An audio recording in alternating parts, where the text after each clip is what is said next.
The night I saw him, I thought I was hallucinating.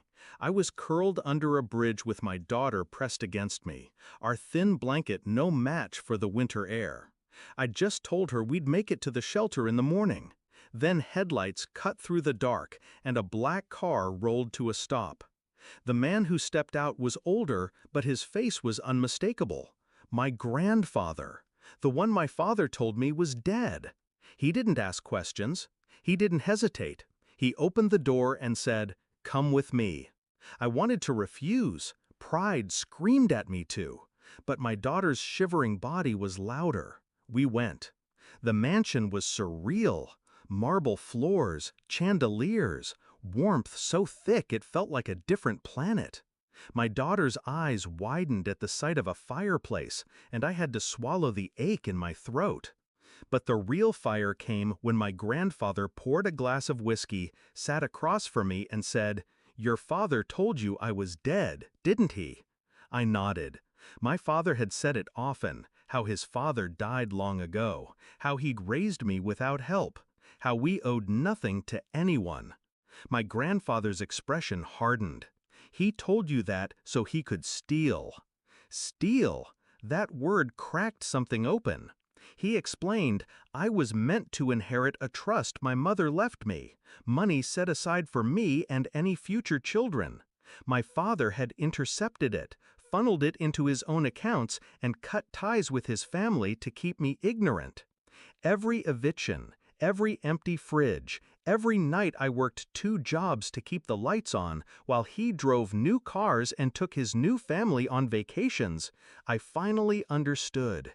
It hadn't been misfortune, it had been theft. I didn't break down, I didn't scream, I went still.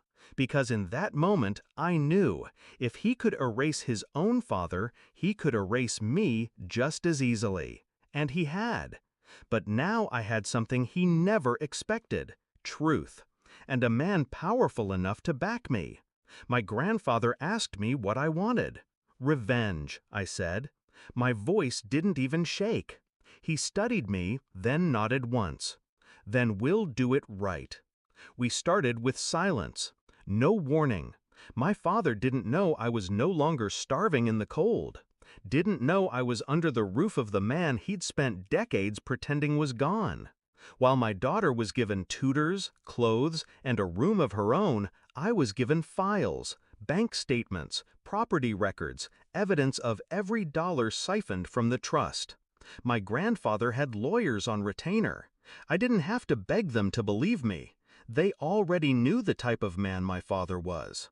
I sat through meetings, learning words like embezzlement and fraudulent transfer. And with every document, my resolve sharpened. The day came quietly. Court papers served at his door. His face when he saw my name on them, I wasn't there, but I imagined it. My brother texted me in a panic, saying Dad was raging, throwing things, demanding to know how I'd crawled back into the picture. I didn't answer, because silence is power. And he was about to learn what it felt like to be erased. The climax wasn't in a courtroom, it was at a dinner. My grandfather invited the family, every cousin, every aunt, even my father. He didn't tell them why. When my father walked in, his eyes landed on me across the table. He froze. I didn't smile, I simply lifted my glass. "You always said your father was dead," I said evenly. "Turns out he was just waiting for me." The room stiffened. My grandfather slid a folder across the table. "Everything you stole is gone. The trust has been restored, and she is the legal heir. You're finished." My father's face drained. He tried to speak, but the words tangled. I leaned forward, calm as ice. "I used to wonder why you hated me enough to leave me with nothing. Now I see, it wasn't hate, it was fear. Fear that one day I'd find out." He looked at me then, really looked, and for the first time in my life, I saw fear in his eyes. That night, I tucked my daughter into her new bed, her favorite stuffed animal clutched in her arms. She whispered, "Are we safe now?" "Yes," I told her, and for once it was true.